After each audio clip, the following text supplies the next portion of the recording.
$3,200. That's what I owed my brother for 2 years, after he covered me during a stretch where I couldn't cover myself. I paid every dollar back, on time, in full, with interest I insisted on adding even though he told me not to bother. The money's been settled for 3 years now.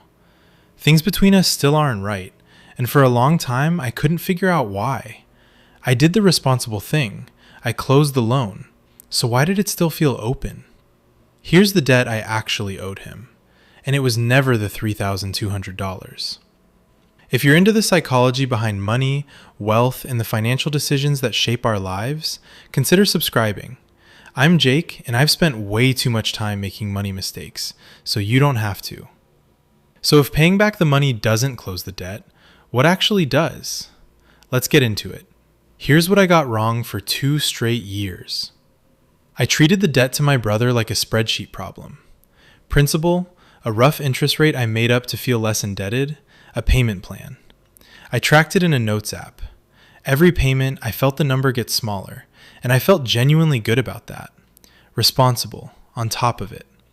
The day I made the final payment, I texted him, "Paid in full, thank you for real," with some kind of emoji, and he said, "No worries, man," back. And that was it. Transaction closed. As far as the money was concerned, it was. But something didn't close with it. I noticed it first at Thanksgiving that year. Small stuff. He didn't ask me for help moving his couch the way he used to ask me for things, easily, assuming I'd say yes. He asked a cousin instead. Nothing dramatic, just a small, quiet redirection of trust that I hadn't done anything to earn back, because I didn't know it needed earning back in the first place. I thought the money was the whole debt.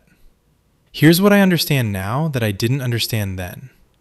When someone bails you out, 2 things happen at once, and only one of them has a dollar amount. The first is the money, real, trackable, payable back on a schedule. That part is genuinely simple. I was good at that part. The second is smaller and never gets named out loud. For a period of time, they carried risk on your behalf that you couldn't carry yourself. They believed you'd figure it out before you'd proven you would. That belief is its own kind of debt, and paying back the dollars doesn't automatically pay back the belief. The belief gets repaid by time, and by you actually becoming the kind of person who wouldn't need the same rescue twice. I paid off the first debt in 14 months. I never even started paying off the second one, because I didn't know it existed as a separate thing. I thought paid in full covered both. It only ever covered one. Here's the part that's hard to say, and it's the part that actually explains the couch. About 8 months into paying him back, while I still owed him just under $2,000, I picked up a work bonus, a genuine windfall, a little over $1,800. I could have put a real dent in what I owed him that same week. I thought about it, actually, sitting at my kitchen table with the direct deposit notification still up on my phone. I didn't. I put $600 toward a weekend trip with Marcus and 2 other guys, and told myself the rest would go toward the loan, soon, in the vague way that soon never actually arrives on its own. My brother didn't know about the bonus.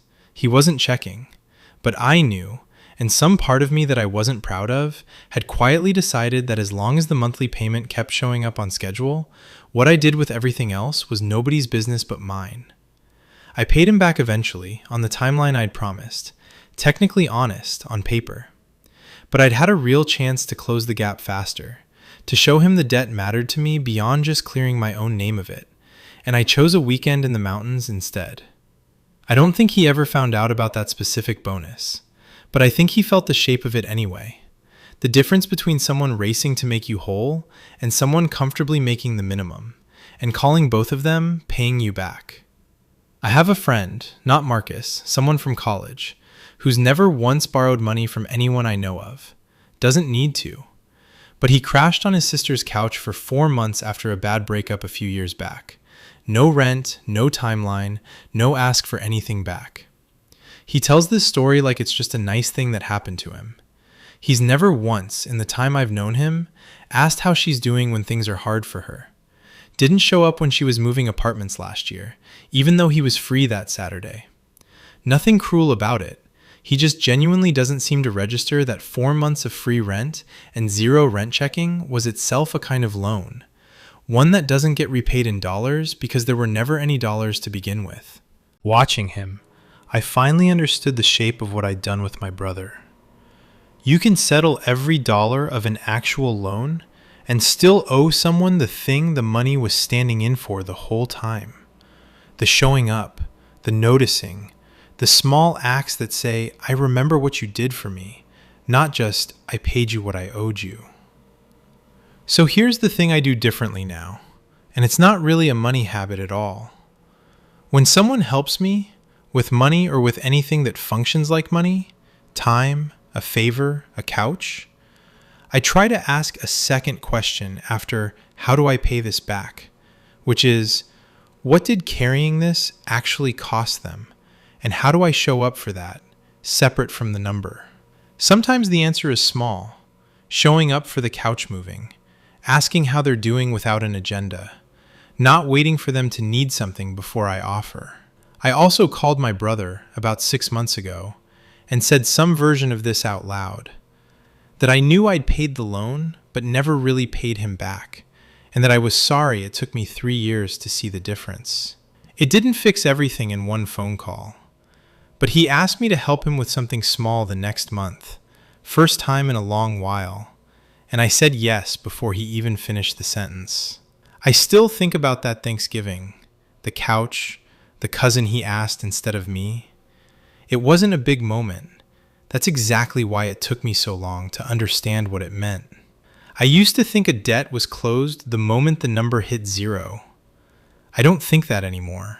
I think the number is the easy part, and the actual repayment, the part that has nothing to do with dollars, is the part most of us, myself included, quietly let slide because there's no spreadsheet tracking it, and no due date reminding us it's still owed.